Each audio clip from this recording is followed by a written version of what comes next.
یعنی کہ کوئی بھی بیماری ہو نا، اس کا بیس یا وہ وجوہات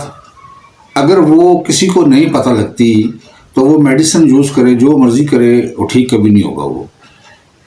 بالفرض ایک آدمی ہے، اس کے گلے میں خراش ہے، گلے میں خراش ہوتی ہے، ڈاکٹر کے پاس جاتے ہیں تو کوئی ایسی گولی یا ایسی کیپسول وہ ڈاکٹر صاحب لکھ کے دیں گے جس سے خراش ختم ہوتی ہے۔ میڈیکل میں گولیاں ہیں، ویسے بھی کچھ اور چیزیں بھی لوگ بتاتے ہیں، لیکن اگر اس کو جو گلے میں خراش ہوئی ہے اس کو یہ پتہ ہو کہ اس کی وجوہات کیا تھی، تو دوائی تو یوز کر لیں آپ، لیکن بنا دوائی کے بھی آپ ٹھیک ہو سکتے ہیں، اور دوائی بھی ٹھیک کر لیں تو کوئی نقصان دہ چیز نہیں ہوتی ہے۔ لیکن جس کی وجہ سے آپ کو گلے میں خراش ہو رہی ہے، پتہ خراش کے بعد پھر سینہ جکڑتا ہے، سینہ جکڑتا ہے، پھر ہلکی ہلکی کھانسی شروع ہوتی ہے، زکام آتا ہے، اور یہ پروسیس پھر کوئی 2 ہفتے 3 ہفتے تک رہتا ہے، بندہ کھانستا رہتا ہے، کہہ رہا مجھ سے کچھ کھایا بھی نہیں جا رہا، ایسے پانی نکلنا بھی جا رہا، گلے میں خراش اتنی ہو رہی ہے۔ جیسے ہی آپ فیل کریں نا کہ آپ کے گلے میں خراش ہو رہی ہے، سٹارٹ میں بندہ فیل کر لیتا ہے، یعنی کہ یہ نہیں ہوتا کہ اتنی تیزی میں آ رہی، نہیں، پہلے وہ سٹارٹ لیتی ہے۔ جیسے ہی گلے میں خراش آپ کے ہو، آپ نے سمپل اس کا علاج کرنا ہے کہ آپ نے پانی ابالنا ہے، اور پانی ابال کے اس میں اتنا تھوڑا سا نمک ڈال دیں، یعنی کہ 1 گلاس پانی کا ہو اور اتنی چھوٹی سی مطلب ہوتی ہے جو اس میں چلی جائے ایسے ہلکا سا، اس کو آپ حل کر لیں، وہ نمکین پانی بن جائے گا۔ آپ نے اس پانی کو ہر گھنٹے کے بعد یہ پروسیس طے کرنا ہے، مطلب یہ ہے پانی گرم کرنا ہے یا نیم گرم پانی کرنا ہے، نیم گرم پانی جس سے آپ غرارے بھی کر لیں، غرارے کر لیں آپ، جس سے آپ نے نیم گرم پانی لینا ہے، اس میں نمک ڈالنا ہے، اور یہ پروسیس آپ اگر ہر گھنٹے کے بعد کریں تو میرا خیال ہے اگر آپ نے دن کو یا صبح شروع کیا ہے تو رات آئے گی تو آپ کی خراش ختم ہو جائے گی، آپ اس بیماری سے بچ جائیں گے، جس سے بعد آپ نے خراش کے بعد آپ کو سینہ جکڑے گا، ریشہ سامنے آئے گا، سر میں درد ہوگا، کھانسی بھی شروع ہوگی، زکام نزلہ بھی ہوگا۔ آپ اس بڑی بیماری کو اپنے آپ سے بچانے کے لیے جیسے ہی آپ فیل کریں گلے میں خراش ہو رہی ہے، آپ کو نمک کے غرارے کریں، نمکیلے پانی کے، یعنی کہ پانی میں نمک ہو اس کے آپ غرارے کریں۔ بڑا سمپل ہے، یہ اتنا افیکٹو ہے کہ یہ نہیں ہے کہ میں نے کہیں پڑھا ہوا ہے، یہ بہت پہلے میرے ساتھ بھی ہوتا تھا، لیکن میں ایسے ہی کرتا تھا۔ الحمدللہ جب بھی خراش ہوئی ہے میں نے یہی کام کیا ہے، اور دوسرے دن میں نے چیک کیا خراش نہیں تھی۔ اور اگر بہت زیادہ خراش ہے، آپ بھول گئے ہیں یہ علاج کرنے کے لیے یا لیٹ ہو گئے ہیں، تو پھر وہ کیپسول یا ریفروسین ٹیپ، کوئی اینٹی بائیوٹک کیپسول دے دیتے ہیں میڈیکل میں، ریفروسین کیپسول ڈاکٹر سے لے لیں، لکھوا لیں، یا میڈیکل اسٹور والوں کو بھی پتہ ہوتا ہے، وہ بھی آپ صبح دوپہر شام یوز کریں۔ لیکن آپ کو پتہ ہے کہ کیپسول اور میڈیسنس کوئی بھی ہو، اس کے سائیڈ افیکٹ بھی تو ہوتے ہیں نا، تو کوشش انسان کرتا ہے کہ بغیر دوائی کے میں ٹھیک ہو جاؤں۔ جب بغیر دوائی کے وہ ٹھیک ہو سکتا ہے، آج سے 200 سال پہلے میڈیکل نہیں تھا، اس دنیا کو چلتے ہوئے لاکھوں سال ہو چکے ہیں۔ اب آپ مجھے بتائیں کہ کیا یہ بیماری جو گلے کی خراش ہے یہ اب شروع ہوئی ہے؟ پہلے بھی تو ہوتی ہوگی نا۔ جو وہ پہلے ہوتی تھی تو وہ کیا کرتے تھے؟ تو لوگ ٹھیک ہوتے تھے نا۔ میں آپ کو بتا رہا ہوں، سب کو پتا ہے کہ میڈیکل ٹریٹمنٹ یا میڈیکل یا ڈاکٹر یہ 200 سال تقریباً ہوئے ہیں، ایجاد ہوئے ہیں، کورسز ہوئے ہیں، اور میڈیکل ٹریٹمنٹ ایسا نہیں ہے، اچھا ہے، بہت اچھا ہے، لیکن آخر میں جا کے آپ میڈیکل کے پاس رابطہ کریں آپ۔ لیکن جو میں نے اسٹڈی کی ہوئی ہے نا، میں نے اسٹڈی یہ کی کر رہا ہوں، ابھی بھی کر رہا ہوں، کہ آج سے 1000 سال پہلے یا 1400 سال پہلے بیماریاں تو ہوتی ہوں گی، اس کا علاج کیا ہوتا تھا؟ خاص کر ہمارے آقا پاک محمد مصطفیٰ صلی اللہ علیہ وسلم کے دور میں بھی کیا یہ بیماریاں نہیں ہوتی تھی؟ وہاں پر تو لڑائی ہوتی تھی تلواروں سے، نیزے سے، تو وہاں پر کوئی سرجیکل ڈاکٹر تو اس ٹائم نہیں ہوتا تھا، یعنی کہ یہ جو کام آج کل ہو رہا ہے ویسا تو نہیں تھا، لیکن پھر بھی وہ جو زخم ہوتے تھے ان کو وہ ٹھیک کر لیتے تھے، وہ علم تھا۔ بعد میں آہستہ آہستہ ظاہر ہے یہ اللہ تعالیٰ اپنے بندوں کو علم پہ علم دے رہا ہے، اللہ نے دینا ہے علم، یعنی کہ جیسا وقت آ رہا ہے اس کے مطابق اللہ پاک اپنے بندوں کو علم دے رہا ہے۔ مجھے کسی بندے نے کہا تھا کہ ہمیں سب کچھ نہ قرآن و حدیث کے بارے ہی کرنا چاہیے، یہاں تک تو بات ٹھیک ہے، لیکن میں نے کہا قرآن و حدیث کے مطابق وہ آپ پڑھیں یا وہ عمل کریں جو آپ کے فرائض واجبات میں آتے ہیں۔ اگر آپ کہیں جی کہ نہیں جی قرآن اور احادیث کے علاوہ میں کچھ بھی نہیں اسٹڈی کر سکتا یا اس سے بھی چلوں گا، تو محترم پھر آپ کے گھر میں جو گاڑی رکھی ہوئی ہے، اس دور میں گاڑی نہیں تھی، وہ بھی چھوڑ دو، اور جو آپ موٹر سائیکل یوز کر رہے ہیں یا خاص کر جو ڈریس یوز کر رہے ہیں، وہ ڈریس بھی تو اس ٹائم نہیں تھا نا، اس ٹائم یہ ڈریس تو نہیں تھی۔ تو یہ نہیں ہے، ان کو سمجھ نہیں آ رہی ہے کہ قرآن کے اندر کیا ہے، ان آیات کا مطلب کیا تھا اور کیا ہے اور کیا رہے گا۔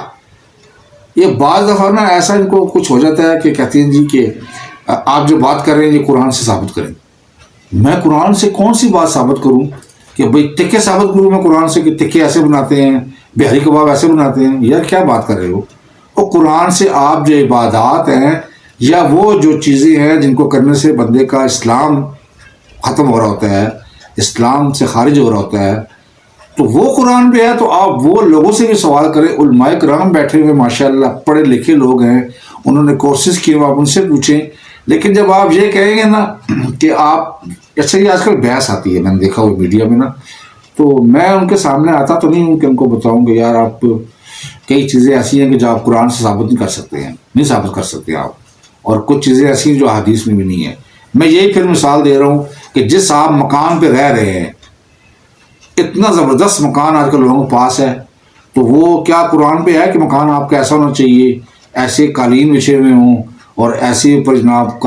کارپیٹ ایسے لگے ہوئے ہوں اور دیواروں پہ ایسی سیٹنگ کی ہوئی ہو؟ یہ کہاں لکھا ہوا ہے؟ یہ ایسا ہے کہ جو سائنس ہے، سائنس یہ ایک ایسا علم ہے جو اللہ کی طرف سے لوگوں میں شفٹ ہو رہا ہے، اللہ پاک علم دے رہا ہے۔ اللہ پاک نے ہر زمانے کے مطابق اپنے ہی بندوں کو علم دے رہا ہے اور وہ شیئر کر رہے ہوتے ہیں، چلتا دنیا ایسی چل رہی ہے۔ تو میری یہی بس آپ سے گزارش ہے کہ آپ نے مجھے کہا تھا گلے میں خراش کا آرام نہیں آ رہا، یہ جو میں نے آپ کو بتا دیا ایک تو آپ اس پہ عمل کریں، دوسرا آپ قرآن جب بھی پڑھیں آپ ترجمہ سے پڑھیں، اور ترجمہ سے پڑھنے سے پہلے آپ 2 نفل دل سے پڑھ کے کہیں یا اللہ پاک میں چونکہ اردو اسپیکنگ یا پاکستانی ہوں یا کسی بھی کنٹری میں جو آپ کو عربی نہیں آتی ہے، تو مجھے اتنا فہم عطا فرما کہ میں اس کو ترجمے سے پڑھوں، مجھے اس سے ایسا علم عطا فرما جو تو بھی چاہتا ہے اور مجھے عطا کر دے۔ آپ بار بار اللہ سے دعا کرو نا کہ یا اللہ مجھے قرآن کا ترجمہ پڑھنے کی توفیق دے اور اس کو سمجھنے کی توفیق دے۔ اگر آپ کو قرآن کی سمجھ آنی شروع ہوگی نا، آپ یقین کریں کہ جتنی بھی زندگی آپ کی ہے نا وہ بہت زبردست ہوگی۔ اس کے بعد احادیث بھی ہیں، تو یہ پڑھ نہیں سکتے ہیں سارے لوگ، یہ بخاری شریف اور مسلم شریف ہی پڑھ لو تو وہ انف کافی ہے آپ کے لیے۔ لیکن اگر پڑھ نہیں سکتے ہو تو آج کل چینلز میں ماشاءاللہ علماء کرام آ رہے ہیں جو احادیث بتاتے ہیں، قرآن کی آیات بتاتے ہیں، ان کا ترجمہ بتاتے ہیں، آپ وہ چیزیں دیکھا کریں اور اس پہ عمل بھی کیا کریں۔ تو ایسے کوئی بھی سوال جو مجھے آتے ہیں نا واٹس ایپ پہ، تو میں تو اس کے مطابق پھر کرتا ہوں، یعنی کہ مجھے کافی لوگوں نے کہا تھا گلے میں خراش، گلے میں خراش، ایک تو موسم ہی ایسا ہے سرد گرم ہوتا ہے، آپ کو پتہ ہے یہی موسم ہے جو فروری شروع ہوئی ہے، تو اس کے مطابق میں نے کہا کہ آپ یہ۔ اور نمبر 2 ایک خاص بات ہے کہ کئی لوگ کیا کرتے ہیں کہ کھانا کھا رہے ہوتے ہیں، کھانے میں وہ چیزیں ہوتی ہیں جیسے تکے ہی ہو گئے اور کوئی ایسی چیز ہوگی گرم پاورفل، تو وہ اس کے ساتھ ہی فوراً نا کوئی پیپسی 7 اپ یا پانی پئیں گے، ٹھنڈا پئیں گے۔ یہ ہوتا ہے ایسے ہے کہ جب آپ کی باڈی میں کھانا جاتا ہے تو آپ کی باڈی میں ایک اندر گرمی ہوتی ہے جو اس کو گلا رہا ہوتا ہے۔ اس کی مثال ایسی ہے کہ جیسے آپ روٹی پکاتے ہیں کسی توے کے اوپر، تو توا گرم ہوتا ہے نا، جب توا گرم ہوتا ہے روٹی پکا کے آپ توے کے اوپر پانی ڈالیں گے تو سر ایسے آواز آتی ہے، وہ اچھا تو نہیں ہے نا۔ ایسے ہی آپ جسم کو نارمل کرنے دیں، اس کے بعد پانی آپ 6 گلاس پئیں، 4 گلاس پئیں۔ لوگ ساتھ ساتھ پانی پی رہے ہوتے ہیں، کوئی شادی میں چلے گئے ہیں تو 7 اور پیپسی کی 2 بوتلیں پی رہے ہیں، ساتھ ساتھ پی رہے ہیں۔ آپ لوگ اپنے آپ کو اگر سیو کرنا چاہتے ہو تو تھوڑا سا ضروری نہیں کہ جو دنیا آج کل کر رہی ہے آپ نے بھی وہی کرنا ہے، نہیں، تھوڑا سا آپ نا علماء کرام کی تقریریں سنا کریں۔ آج کل تو ہر جگہ پھیلا ہوا ہے، اتنے اچھے علماء کرام ہیں پاکستان میں، آپ کے ملک میں، ہو سکتا ہے آپ کے محلے میں بھی ایسے ہی ہوں، تو آپ لوگوں کو پوچھ لیا کریں سوال جواب۔ تو اسی لیے یہ جو گلے کی خراش کا تھا نا، یہ میں نے آپ کو کمپلیٹ بتا دی ہے۔ ابھی بھی میری ویڈیو دیکھ رہا ہے کوئی بندہ، اس کو گلے میں خراش ہے، وہ ابھی اٹھے، پانی کو نیم گرم کرے، اس میں نمک ڈالے اور غرارے کرے، جسٹ 3-4 منٹ کے بعد نا اس کو گلے میں سکون محسوس ہوگا، پھر گھنٹے کے بعد یہی کام کرے۔ یعنی کہ یہ میں آپ کو گارنٹی سے کہہ رہا ہوں کہ وہی مریض جس کو گلے میں خراش ہے، میری ابھی ویڈیو دیکھ رہا ہے، وہ ابھی ویڈیو ختم ہو تو نیم گرم پانی میں نمک ڈالے اور غرارے کرے، اس کے بعد ہر گھنٹے کے بعد بالفرض صبح کا یہ 9 کا ٹائم ہے نا، بالفرض شام کو رات کا 9 کا ٹائم آئے گا نا، کہے گا مجھے کوئی خراش نہیں ہو رہی، میں بالکل ٹھیک ہوں۔ اللہ کا شکر ادا کر دینا، ٹھیک ہے۔ مجھے امید ہے کہ جو میں نے آپ کو باتیں کی ہیں وہ آپ کو سمجھ بھی آئی ہوں گی،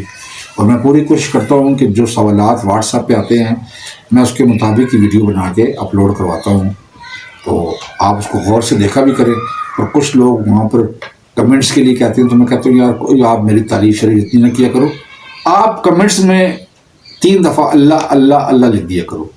آپ کو یا مجھے پتہ ہونا چاہیے کہ 3 دفعہ اللہ اللہ لکھنے سے کتنا ثواب ہوتا ہے، بہت ثواب ہوتا ہے، اللہ کا ذاتی نام ہے۔ تو سب سے جو لوگ میرے ویورز ہیں، جو میرے ساتھ رابطے میں ہیں،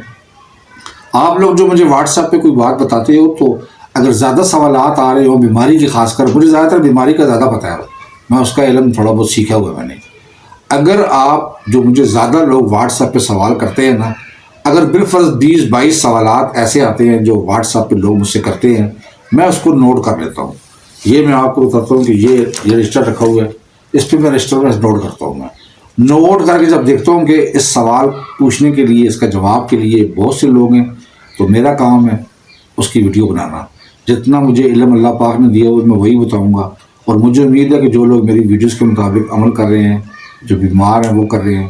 انشاءاللہ اللہ پاک ان کو صحت بھی دے رہا ہے، وہ ٹھیک بھی ہو رہیں گے۔ آپ بھی دعا کریے میرے لیے، میں بھی دعا کروں گا کہ اللہ پاک ہمارا ایمان سلامت رکھے، صحت کاملہ عطا فرمائے، اور جو رشتہ دار ہمارے بہن بھائی بڑے چھوٹے فوت ہو گئے ہیں، اللہ ان کی قبر کو منور فرمائے، جنت کے باغوں میں سے ایک باغ بنائے۔ وما علینا الا البلاغ المبین۔ السلام علیکم ورحمۃ اللہ۔